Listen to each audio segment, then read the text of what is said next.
আমরা প্রতিনিয়ত যেসব খাবার খাই এসব খাবারকে আমরা মূলত তিনটি ভাগে ভাগ করতে পারি। এর মধ্যে কিছু খাবার আছে যেগুলো দেহে শক্তি উৎপাদন করে, যেমন কার্বোহাইড্রেট। আবার অনেক খাবার আছে যেগুলো দেহের ক্ষত পূরণে সহায়তা করে অথবা দেহ গঠনে সহায়তা করে, এগুলো যেমন হচ্ছে ফ্যাট, প্রোটিন। আবার অনেক খাবার আছে যেগুলো দেহের রোগ প্রতিরোধী হিসেবে কাজ করে, এগুলোর মধ্যে রয়েছে ভিটামিন এবং মিনারেলস।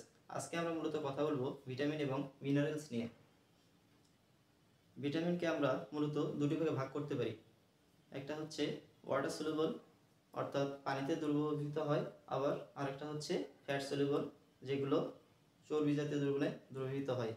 যেগুলো ওয়াটার সলিউবল আছে, ওয়াটার সলিউবলের মধ্যে রয়েছে আমাদের ভিটামিন বি এবং সি। এগুলো আমাদের শরীরে সঞ্চিত থাকে না, এজন্য এগুলো আমাদের প্রতিনিয়ত গ্রহণ করতে হয়।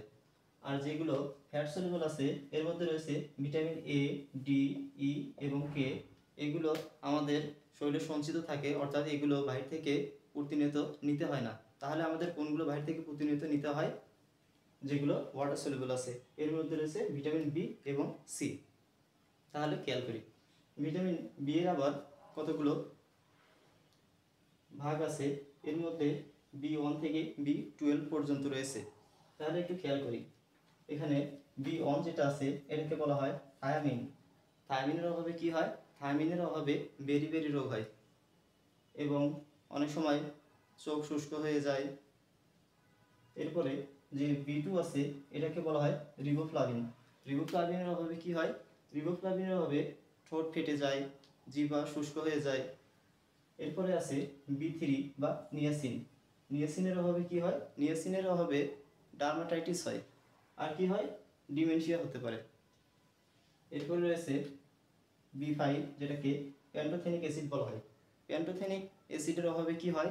প্যান্টোথেনিক অ্যাসিডের অভাবে মাথা ঘোরা, ক্লান্তি, অবসাদ এগুলো হয়ে থাকে।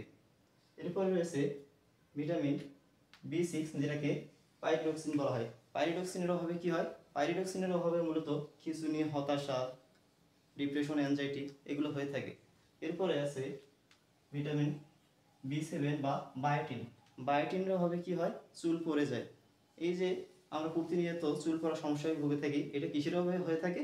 বায়োটিনের অভাবে হয়ে থাকে, যেটাকে আমরা B7 বলতে পারি। এরপরে রয়েছে B9 বা ফলিক অ্যাসিড।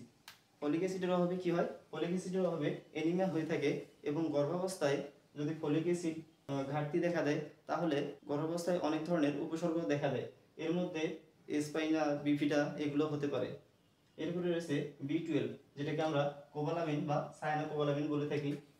এর কাজ হচ্ছে ডিএনএ সংশ্লেষণ করা। এখানে ফ্যাট সলিউবল যে ভিটামিনগুলো ছিল, এখানে ফ্যাট সলিউবল ভিটামিনগুলোর মধ্যে ভিটামিন যে এ আছে এর অভাবে রাতকানা রোগ হয়ে থাকে। তারপরে হচ্ছে জেরোথ্যালমিয়া হয়ে থাকে, অর্থাৎ চোখ শুষ্ক হয়ে যাওয়া। এরপরে যে ভিটামিন ডি আছে, ভিটামিন ডি এর অভাবে সাধারণত হাড়জনিত যে সমস্যাগুলো আছে, অস্টিওম্যালেসিয়া, অস্টিওপোরোসিস এগুলো হয়ে থাকে। এরপরে যে ভিটামিন ই আছে, ভিটামিন ই মূলত অ্যান্টিঅক্সিডেন্ট হিসেবে কাজ করে। এরপরে যে ভিটামিন কে আছে, ভিটামিন কে রক্ত জমাটবাতে সহায়তা করে। তাহলে এই ভিটামিনগুলোর উৎস কি হতে পারে?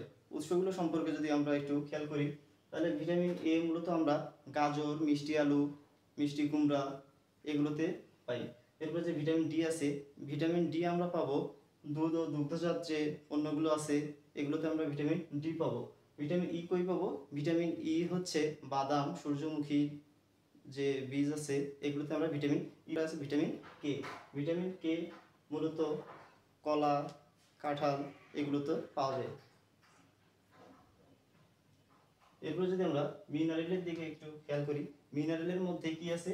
মিনারেলের মধ্যে রয়েছে সোডিয়াম। সোডিয়ামের কাজটা কি? বডি ফ্লুইড ব্যালেন্স করা। এরপরে রয়েছে ক্লোরিন। ক্লোরিনের কাজ কি?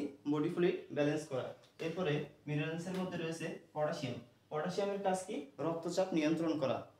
এরপরে আছে ম্যাগনেসিয়াম। ম্যাগনেসিয়ামের অভাবে কি হয়? খিঁচুনি হয়ে থাকে।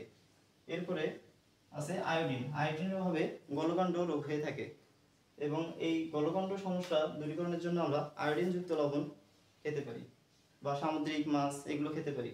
এরপরে আছে সেলেনিয়াম। সেলেনিয়ামের অভাবে হৃদরোগ হয়। এরপরে আছে জিঙ্ক। জিঙ্কের কাজ হচ্ছে ক্ষত নিরাময়। তাহলে আমরা খুব সহজেই ভিটামিন এবং মিনারেল সম্পর্কে একটা বিস্তারিত ধারণা পেলাম। আশা করি ভিডিওটি সবার ভালো লাগবে। ধন্যবাদ সবাইকে। আসসালামু আলাইকুম।